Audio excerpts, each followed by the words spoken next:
Okay, so I am so excited about today in this episode of Majestic Motherhood. Today we're going to be talking about majestic health. This is such an important episode to me because, again, you guys may remember that, when I started, even the intro, I said some of us learn on the field trip, and some of us learn in the classroom.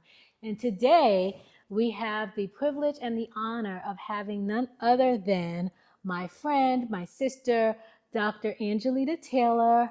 She's been a doctor for over a decade, and she is a field expert on the matter that we're going to be discussing today, again, which is just your health and what we can do to prevent having incidents where we have to go to the ER, and just learning about more of what we can do to present our best selves when it comes to our health. So without further ado, I'd like to introduce you to Dr. Angelita Taylor, who I refer to lovingly as Angie. So Angie, if you could you share with us just a little bit about how long you've been a doctor and what made you enter into this field? Okay. Thanks for that great intro, Rachel. We've known each other since we were kids, probably since we were about 7, 8 years old. A little bit about me. As she mentioned, my name is Dr. Angelita Taylor. I graduated medical school in Newark, New Jersey, and continued on residency in Brooklyn, New York. I am now practicing here in Georgia.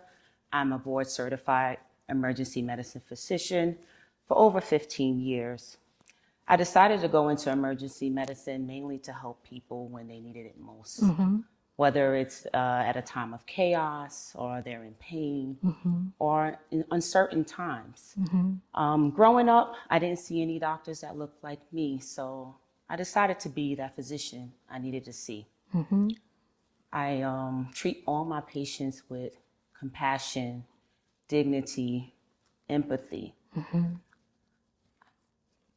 I love the field of emergency medicine because we treat all comers, whether you have insurance, whether you have insurance, or whether you don't have insurance, no matter your background, your race, or income. That's good to know. Yeah, and the reason why this was so important to me is because, like I said, I think when it comes to medicine or just health overall, we're all about the super with the natural, and just because, yes, there's that supernatural side with that prayer, especially my approach always, but then there's that natural side. And I think that so often, like, especially depending on your age, if you're young, you just don't think about your health because you have this new, young, fresh body. And, you're not experiencing some of the things that, older people are experiencing. So you may take it for granted. Right. So to me, this was a big deal, especially considering my own personal circumstances. Recently, as many of you guys know, I have a 2-year-old. He just turned 2. And recently, I had an incident with my health. And Angie knows all about it. But I ended up, like, one night, I was so, like, scared because I was having shortness of breath. And this is recently. And I was scared to go to sleep. And I'm just not a person who deals with really, like, being fearful about things. You know what I mean? So to even have that experience of, like, what's going on with me? It was just odd. And I literally just stayed up inside of my son's nursery.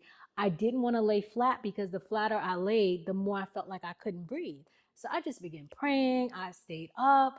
And the next day, I ended up going to urgent care. And in the process, and I forgot to mention, I had a headache that was so bad. And I never had a headache like this. So, I just decided to go to the doctor and urgent care. In the process of them, I guess, triaging me or trying to go in through my vitals, they said, your blood pressure is really high because, there's your systolic, that top number, that diastolic, that middle, and then there's the pulse. And so I was just like, because I'd never had a high blood pressure issue. Like, it doesn't run in my family. So I didn't even know what those symptoms were, what I was experiencing, only to find out later on. And then I ended up having to go to the ER. So I was in the ER as well as a result of this. And I'm in the hospital and I'm just like, what in the world is going on? They're running all the tests. EKG, echo, CAT scan. And I'm like, and to where two nurses are staring at the monitor because it keeps beeping. It just keeps beeping and they can't get it under control. And so they ended up checking all my vitals, running tests, and later on it was determined, just like the first time, like there was nothing there, in a sense that I didn't have like a fever, nothing came back from blood work. And so only for me to find out that there are three things that could have attributed to this hypertension episode. Right. And that was a lack of sleep or sleep deprivation, um, weight changes, which I've had, just breastfeeding alone. You have to eat more calories to maintain your breast milk supply. And then thirdly, stress. So these are three things which I learned about are precursors to chronic illness that a lot of women don't know about, and especially in the Black and Brown community. So when you think about stress, sleep, the mere fact that I was nursing my son, and of course, our episode on lactation was wonderful. It was about the brilliance of it. But then really not understanding that 100% of all moms have episodes at some point or the other of sleep deprivation. And so I think this was huge because back in the day, like, I remember learning, like, it just even when I was going for my bachelor's, that like Black men had higher mortality rates because of the lack of sleep because they work so hard. And I remember thinking, wow, who knew that Black men are passing away younger because they're working so hard or they have these hours. So now as a mom, I'm looking at this situation and I'm thinking that's mainly what it could have been because I'm nursing 3 or 4 times in the night and I'm not sleeping. And then there's that whole bedtime revenge things with new moms which is an issue. So literally, I immediately had to begin weaning my son. And I had already said that we were going to stop at the 2-year mark, but I had to wean him immediately because now it's affecting my health. And I just thought like, wow, like when, between talking to you, thankfully, I'm surrounded by people who are in the medical field. You're a doctor, your sister's a doctor, my sister's a doctor. We have family members that are nurses. It's like, but what about Just the person who can't get to a doctor? Exactly. What about and then insurance research shows how few people have insurance, So I really thought this was important because that's just one incident that happened to me to where like I had to immediately make changes between like the sleep, the weaning, so I could get back to having a full night's rest, maintaining your stress, because again, these things, sleep deprivation and stress, are precursors to other chronic illnesses. So the reason why I want to share that is because a lot of time and disproportionately, we're the ones who are experiencing this. And so, if that's you, definitely take this as your sign to prioritize the soft life. Because me and Angie discussed that, like you hear about the soft life, and it's not just convenience and luxury. Soft life is actually your health. Right. And a lot of that is preventive care. And that somewhat touches on the fact that everyone should have a primary care doctor. This is very important. A lot of people are using the ER as their PCP. PCP is primary care physician. We talked about, when you're a kid, when you're a baby, your parents normally bring you to the hospital or to your primary care doctor, not the hospital, to your pediatrician for your annual physicals. But as you get older and go to college, that responsibility becomes your own. True. And you need to take that seriously. So even when you're feeling healthy, you feel good, you don't feel any symptoms, you need to check every year, annual physical. Your doctor will be doing different screenings. They may do baseline blood tests. They're going to check your weight. They're going to check your blood pressure. This gives them a kind of a baseline to work with. And if there's changes, they could, make adjustments in your care or, decide, what other tests you might need. Yeah. And I think that's important too. And so that's why even I think like knowing your family history, because again, I would like to think, I'm a person of, who's been educated, of means to some extent. And it's like, I'm experiencing things like, wow, where did this come from? I had no idea that this shortness of breath was, a result or symptomatic of hypertension. Never mind. I know I shared this with you, but I'm a part of this other group, right? This mom group or whatever online. And one of the young ladies thought that she was dealing with postpartum anxiety. And when I saw it, like she talked about, oh, I have shortness of breath. I don't, has anybody dealt with this?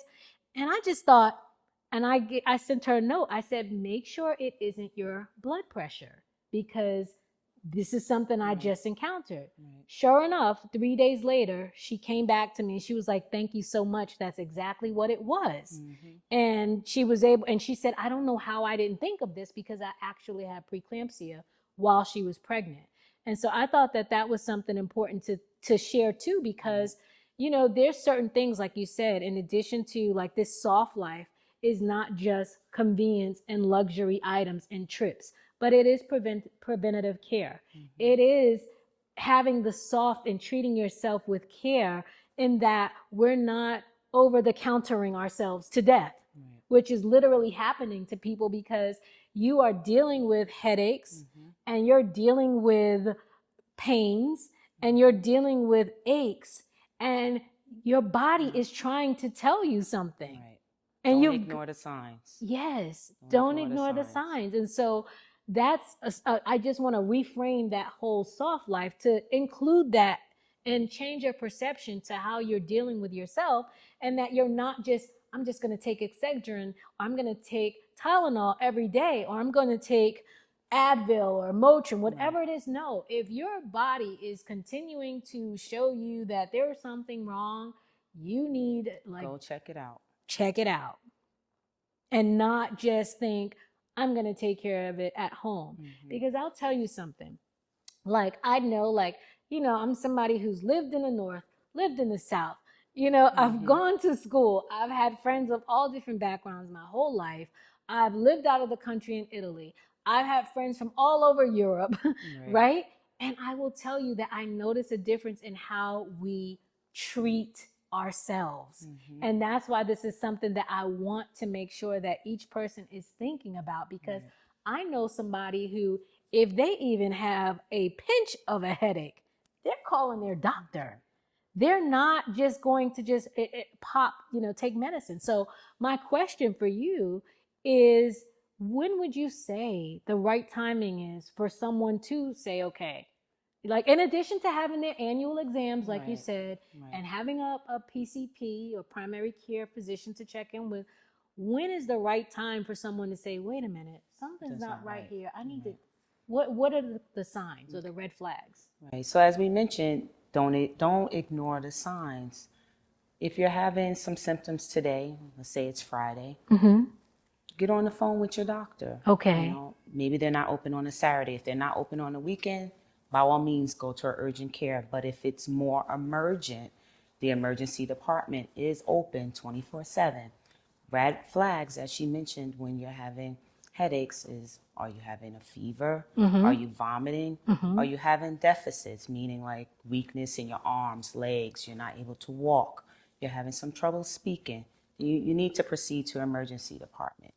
If it's no neurological deficits, you're not having a fever, you're not vomiting, you may start off with an urgent care. And when they see you, they will decide, okay, you might need more emergent care. That's good to know.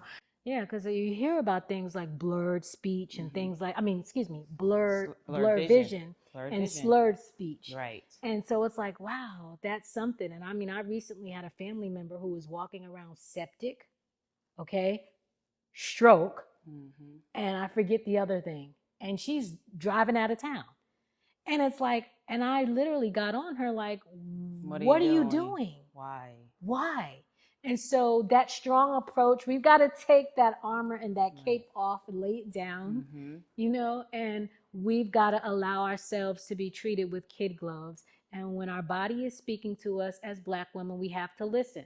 When you think, and this is, in addition to that, this was important to me as well because of my own experiences. Something, when you talked about red flags, And I know, like, what I like to say about Angie is, you know, who was it? President Roosevelt or Theodore Roosevelt? I'm not sure, but there was a president. There's a saying. Yeah, I think it's FDR. But he walks soft with a heavy stick. That's you. So please know that a lot of this that I'm sharing, it's come from her and my own experiences. But, you know, because it's like you have to think about like these red flags. So things that I had at home that I think everybody should have too, especially if you're in your 20s, you know, you just moved out on your own. Yes, you're healthy, but get a thermometer. Get a what is it? The blood pressure cuff. Have these things at home. They're only like every CVS sells a thermometer. Never mind just for you, even for your baby. Right. They're like $15. A blood pressure cuff is like $20, $30.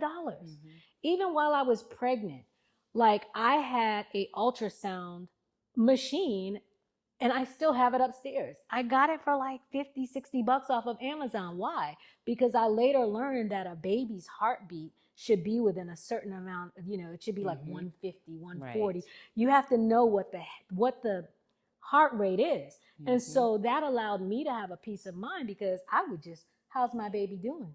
I couldn't see him all the time, but guess what I would do? I would take out that little probe, and I would take out the gel and I would listen to his heartbeat. And I knew he was okay because I just needed that peace of mind. So I feel like there are things that you can have at home that give you reassurance. Even like right now that he's 2, there's like the life vac. You know, there's something that and basically it's something to help make sure if your baby chokes, you can clear it. Right. You know, you can learn CPR, you can go to the fire station, you can go online and do training. You can also reach out to your OB. They're all going to have resources where you can go train to get CPR trained so you can protect and take care of your baby. And everything Rachel is saying is important because sometimes those few minutes are important. You may not have enough time to get to the emergency department. You may not even have enough time to call 911. Exactly. So if you can do a few things at home before that, it would help. Yeah, I agree. Like having ice packs, having heating pads. And because again, we think of this stuff for older people, but I'm just telling you, like I know I didn't have this stuff in my arsenal or in my you know, in my bathroom. We get so many people that say they don't have Tylenol or ibuprofen at home. Exactly. So that's really why we want to share this because again, it's like supernatural. Yes, we can pray. Yes, our grandmothers, our mothers can pray for us and we can go to church weekly or bi-weekly, whatever it is. But naturally, there are some things that you can do to take care of this body because you only get one that God has given you. And I just feel like it's so important because I know what I encountered. Like, and I was laughing because I was talking to her like, I'm one of those people that didn't have a primary care doctor. Right. Why? Because I've been healthy my whole life. And, you know, so it's something that, you know, you want to do and take those measures so that you can present and be your best self. I think the other thing we talked about is maternal, the Black maternal mortality rate.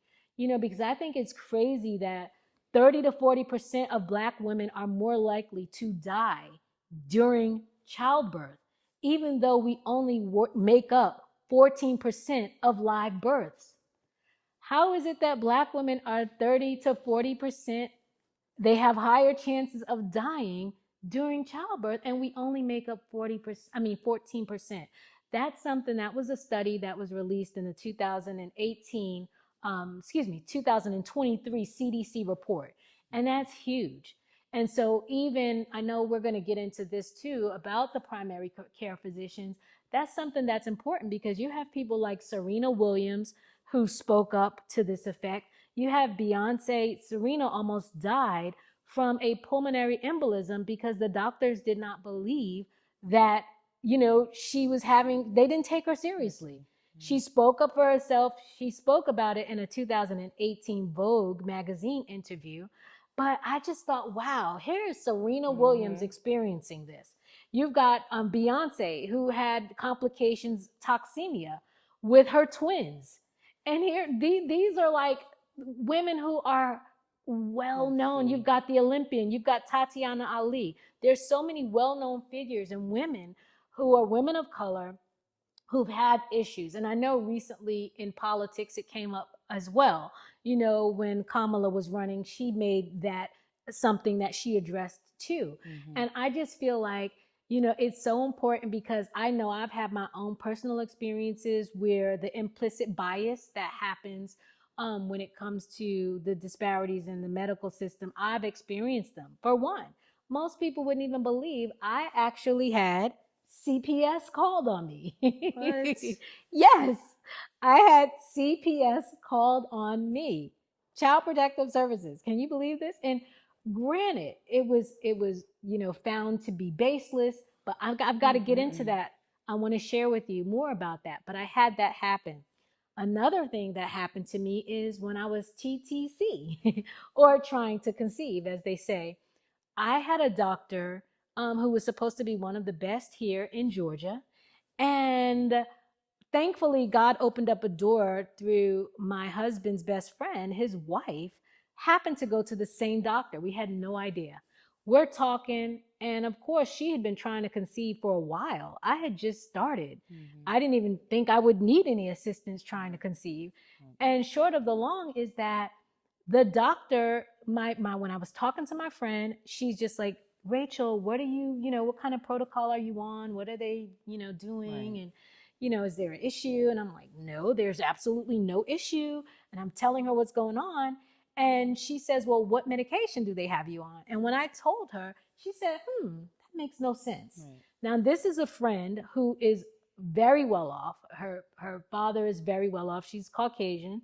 And she's very well off. She's at this point, she's probably spent, I don't know, 300,000, 500,000 trying to get pregnant. Okay.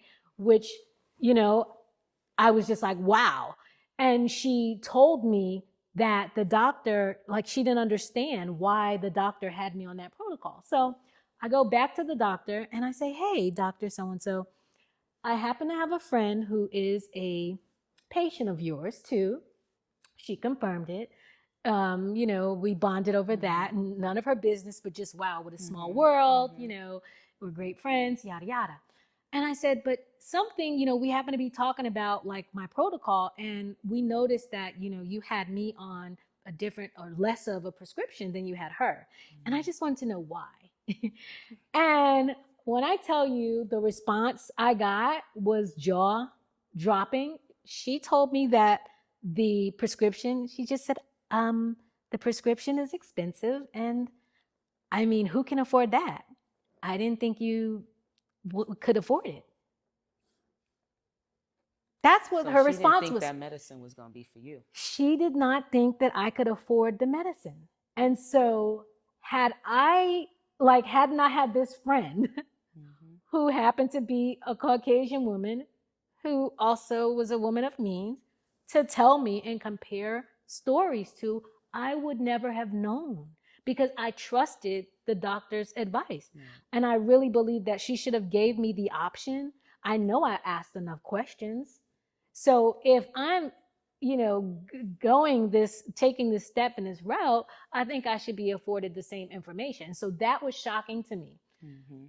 By the grace of God, I ended up leaving that practice really quickly. I got all of my money back and I went somewhere else, And so short of the long is that, like, when we talk about implicit bias, which is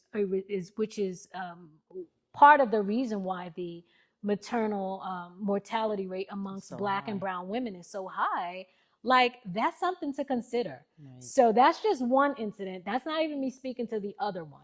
But I want to ask you now, which, I want to circle back to the primary care physician. Because I have doctors who are of all different races. Don't get me wrong. Like, I'm not saying we have to have all Black doctors, which Black doctors matter. However, like, what should somebody do or look for in determining who is the right primary care doctor for them? Right. So first off, when you are looking for a primary care doctor, you might want to ask the question, do you want that person to look like you? Do you want them to share some of your same beliefs? Do you guys share something in common? One major factor for me in choosing my primary care doctor was, how quickly can I be seen? Are they going to see me when I have an emergency? How attentive is that doctor? Are they going to listen to my concerns? Do we gel? Now, when you do have that first meeting with that primary care doctor, it's not a permanent situation. It's kind of a trial. Do me and that person get along? Do we vibe? Do we gel? Do our energies match? Yeah. Okay, so that's another factor. Then you want to see, what hospital they're affiliated with, who's also in their practice. Okay. So things like that. That's good to know because, like I said, I mean, for me, that was huge to know that a doctor would not give me the same care as someone else because she assumed what my income or salary would allow. I thought was crazy, and I do think, and then even like you said, I think that concordant care, which is what I learned that's what it referenced, having a doctor that looked like you is important because when you look into a lot of these studies that I read about when it comes to implicit bias and how the medical industry is affected by it, I think that's something to really consider. Like there was a 2016 study, and during that study, it talked about like how half of the the residency students believed false information about Black people. Like one of the questions were, "Do you believe that Black people's nerve endings are not as sensitive as white?" And they believe that. And it's like not, or Crazy our talk. skin is thicker. These were questions that were asked, and I thought, wow, how crazy is this? Who came up with this? And so it's so important, I think, for you to, like you said, find a primary care doctor that works for you. And I would have never thought, usually you think, friendships, Right. relationships, energies matching. You don't think about the doctors or like, can I deal with this? And so this also leads me to think about like my situation with my pediatrician. When I say that I had CPS called on me, I literally had when you're pregnant and you're getting into that third, that trimester, and you're going through like checklist of what to do. Right. One of the things you have to do is find a pediatrician, and because you have to fill out that information on the hospital's paperwork when you're checking in. And excuse me, you have to share with them who that pediatrician is. And so at that, you're so overwhelmed. Like I had like 2 or 3 people. I didn't actually go see the doctor. Right. I literally went off of ratings and reviews. Right. Now, I'm not thinking about where I live and the demographic of who made those reviews. I'm just going off of reviews. And so I ended up submitting, this doctor's information. And when I went, I should say practice, because the founding doctor, I had a great experience with. Right. But it was one of the physicians under him who literally had never studied anywhere else. I mean, had never lived anywhere else, had no world view, like it wasn't an informed world view. Not cultured. Yeah, not cultured at all. And so what I noticed right away is that we clashed, but when you leave the hospital, like it's like the next day or 48 hours, you've got to check into this new pediatrician. And I didn't know if I'm coming or going. And, it's like off the top, I felt like when I asked questions, she was not really attentive, or it's almost like, why would you ask me that question? Or, like trying to skim and rush through. So I think that's something that at the time should have been I should have caught on to that, but you're in the newness of things. I only have to see her a couple times. It's very convenient to my house. So, I ended up, I let her know I breastfed, and 6 months, I was talking to the same friend again who told me, like, after 6 months, you should talk with your doctor, your pediatrician, about checking your baby's iron, because after 6 months, you don't have the amount of iron needed. It's no longer coming through. The supply is not, it's not going to be enough for the growing baby. So, check in with them. So at 6 months, I said to the doctor, I'd like to check my baby's iron because I have this concern.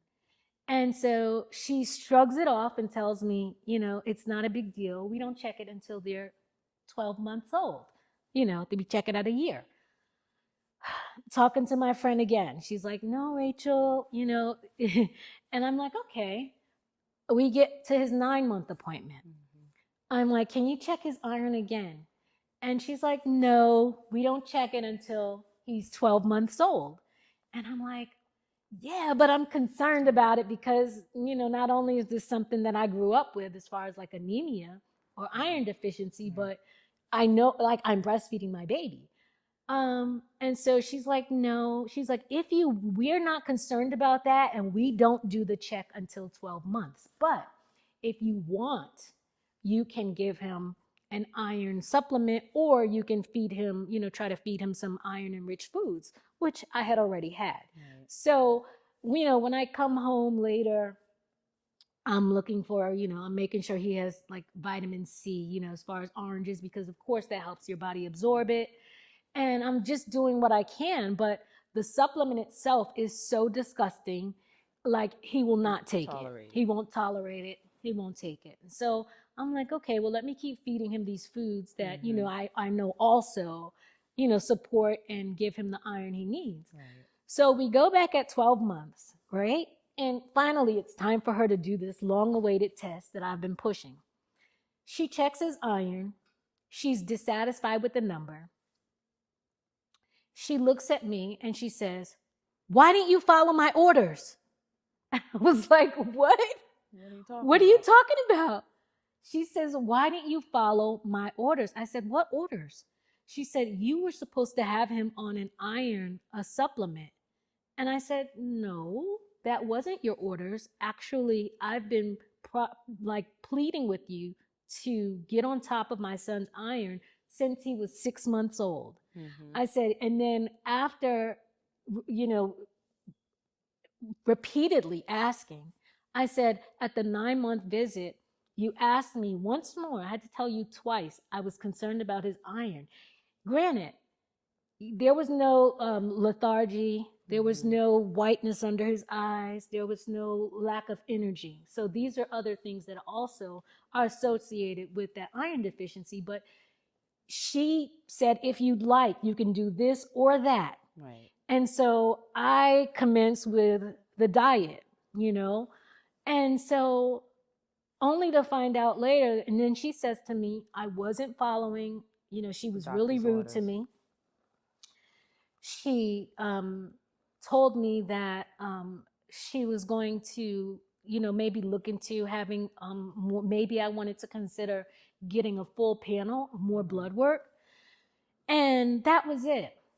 I leave the doctor's office. The next day, I get a call from the doctor's office saying that I have a, sorry guys. CPS case. I know, it's kind of getting me a little emotional. The next day, I get a call saying, why didn't I go through with the lab work? What lab work? Did you guys give me a prescription? No, but it's in your chart online. We told you yesterday. Okay. I said, you know what? At this point, I'd like my son's medical records. I'm gonna find another doctor. And so what ended up happening is I found another doctor and I requested my son's records to go to that doctor. And at the time, her medical office manager calls the other doctor's office and dissuades them from taking me as a patient. I had to go into their system, pay to request my records so I could go find someone independent who they would not know who they were and transfer my son's care to. That's what I had to do because they, in essence, tried to prevent me from going to the new doctor. Mm-hmm. So I ended up getting a call 4 or 5 days later from someone. And I'm like, is this a joke? I thought it was a joke. It was CPS. It was Child Protective Care Services. Oh, now I've seen this stuff on movies. It's never happened to me or anybody I know that I know of. Right. I'm like, are you kidding me? So I thank goodness I checked the voicemail. I called the lady back immediately. She came over my house like the next day. She comes into my house. She's like, wow, this is a beautiful home. My son's here with me. She's like, I don't know he doesn't look like he's having any nourishment issues to me. Like he's bigger than my granddaughter, actually. Like, and I'm like, somebody made a report. She's telling me what it is. And I ended up I found another doctor within that time frame. I should have told you all this happened really quickly because that next day I set up an emergency appointment with another doctor, and the other doctor checked his iron immediately, and his numbers weren't low. So we got an immediate right reading, number one, right? So And the first test was a false positive. I'm beginning to think that the test that she false took negative, may rather. have been a false negative. False negative. Because I did read that can happen. Like if the air gets in some sort of way, or if the equipment that they're testing the baby with is not maintained properly, it can give a false reading. So that could have been the case. But what I later learned, I have, friend in legal, she finds out that this doctor had a malpractice lawsuit against them. Because I couldn't understand, and this is one of the top rated pediatricians offices, okay, here. So my friend gets the record, gives me the record. I have a new doctor. His numbers are not low because I did an emergency, with the new Testing. doctor. So of course I was able to submit all this information and show that, this was unmerited, it was unfounded, it was baseless. But the fact that I even had to go through that as a new mom was crazy to me. Traumatizing. It was so traumatizing because I didn't understand like why this doctor was going so hard with really trying to, kind of like do this. Right. It was crazy. And so those are two of my own experiences with, she didn't know my family name. She doesn't know where I come from or what we've contributed, in a sense, historically. She doesn't know what my means are, how much my husband and I make. All she sees in her mind, the same way Serena and Beyonce were treated, you just see a black face. And for whatever reason, you don't think that, you have implicit bias. And it's crazy to me that, if I can go through this, if they can go through that, what is someone else dealing with? So I'm so thankful that I treated it urgently because, those people could have come to my house with like police. I don't know what could have happened. God forbid. So I love how you shared, like, make sure the energy, because I'll be honest, there were things that happened in our communication that threw me off a little bit. And I just, like when I asked about scheduling vaccines, instead of her answering the question, her response was, if you don't get your baby vaccinated, you're going to have to find another doctor's office. I didn't say, I'm not an anti-vaxxer. I simply asked you, can I schedule them? Space it out. But she heard something different. And so these little clashes and these little brushes sometimes are indicators that like this relationship, this may not work. So I love that, you talked about that. So I just feel like from the soft life aspect and just that majestic health, these are things that we need to do, that you told me. Make sure you have a primary care. Make sure they understand you. Make sure you feel comfortable with them. And then when you go to the doctor, you've got to speak up. Because we hold things in, right? Right. We this isn't that big of a deal. But that can impair your treatment. Be honest with your doctor. Yeah. Definitely can. Yeah, that can impair your treatment. So I feel like that's something that is important as well, in addition to that the Black maternal mortality rate, that there's things that we can do, like not only that, but holistically. I know we talked about, so can you speak to that too? Like for the person who, is interested in that? Right. So I feel that holistic medicine is very important in conjunction with traditional medicine, not to replace traditional medicine. And some examples of holistic medicine include some acupuncture, massages, even prayer can be included in that. Herbal remedies, Okay. things like that. That's good to know. I mean, because so with the holistic approach, are there any conflicts? There can be conflicts when, Because I know people like the sea moss, right, and I know people like the garlic for the for high blood hypertension, pressure. and I know I definitely have. Right. So I have examples of many patients coming in with high blood pressure. And they say, well, I popped a few garlics before I came, or I took some apple cider vinegar. And my response to them is always the same. Well, how's that working out for you? It's not. It's not working at all, because a lot of these people's blood pressure, systolics greater than 170, 180s, they're symptomatic. They're coming in for headaches, chest pain, or even worse, your kidneys could be shutting down. So, pay attention to your body. Use traditional medicine with holistic medicine. So while you're taking those herbal supplements, make sure you're also taking your blood pressure medicine. Another example of this is cancer patients. I've seen a few cancer patients that say, well, I'm going to go the natural route. They keep continuing with the natural route and decline in chemotherapy. But in that same aspect, in that same time frame, that cancer is metastasizing.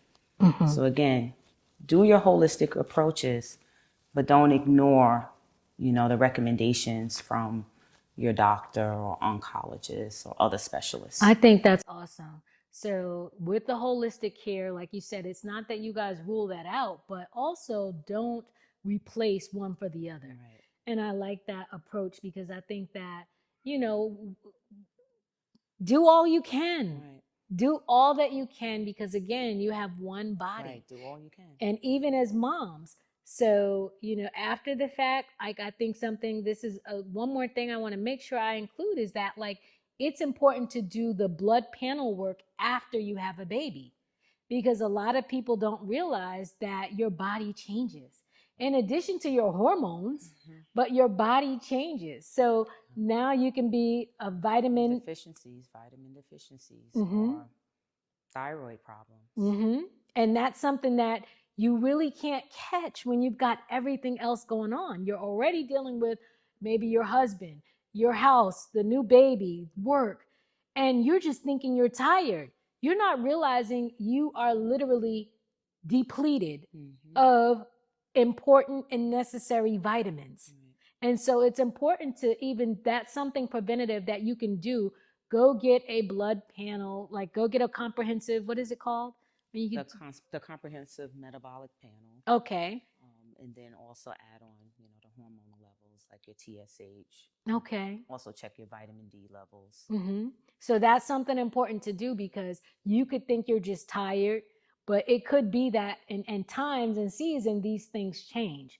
So all of a sudden you could have been normal and then for whatever reason, time, age, hereditary reasons, you're just super negative of vitamin D, which people of color are more likely to be negative. And that's something vitamin that's D also, deficient.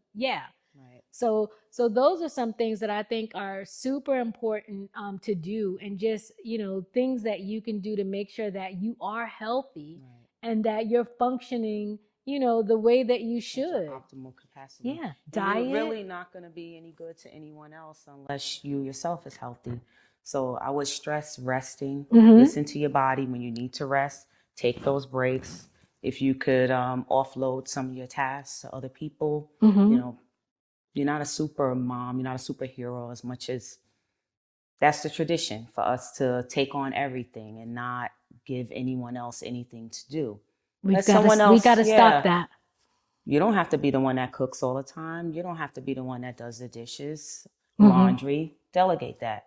If you could afford for someone else to do it, great. Not everyone, has that luxury, but try to offload some of the chores and things like that. I like that idea too. Like you said, offload, the things that you can and assign those tasks out, because you only get one you and one life and one body. And in order to live it and in order to enjoy it, we've got to be here. Right. And not just be here, but we've got to be here and be in good health. Right. So I think that's important. Like the dishes might go undone. Yep, that might be tomorrow. The laundry might go undone. But you need your rest because you can't go undone. And I love that you said that because that's something like think about diet, think about exercise. Exercising. You know, Even if you only had 30 minutes a day, recommendation is 4 to 5 times out of the week, 30 minutes. Okay. It don't take 2 hours in the gym like you see some people going hard. You can do 30 minutes. Yeah. Yeah, I like that idea. And so I think that's important to do. And like you said, there's like your basic laundromat around the corner. They'll wash your laundry for the cost per pound. Right. There's Happy Nest. Right. There's different places and companies that can do this, you know, in addition to trying, you know, that community is important as well. But everyone doesn't have it. And that's primarily why I am so excited about Majestic Motherhood, because I just want to, Gandhi said it, but Luke 12 said it first. You know, I want to be the change I want to see in the world, and I want to do unto others as I would have them do unto me. My people perish for a lack. You know, there's a lack of knowledge. So now that you know better. Do what you can, you know, to make these little changes so that you can be in optimal health, not only for yourself, your family, your husband, but to fulfill the purpose and the calling that God has on your life. So again, I'm so thankful, Dr. Taylor, that you took the time to be here with us today just to share. And a lot of the information I shared, you know, you've actually educated me on. And I really wanted to do this so that someone watching could be proactive and take a preventative approach and reframe their thinking when it came to the soft life, you know? So again, thank you so much for your time. I know your schedule is crazy. Yes, it is. But thank I you for appreciate having it. me. It was an honor.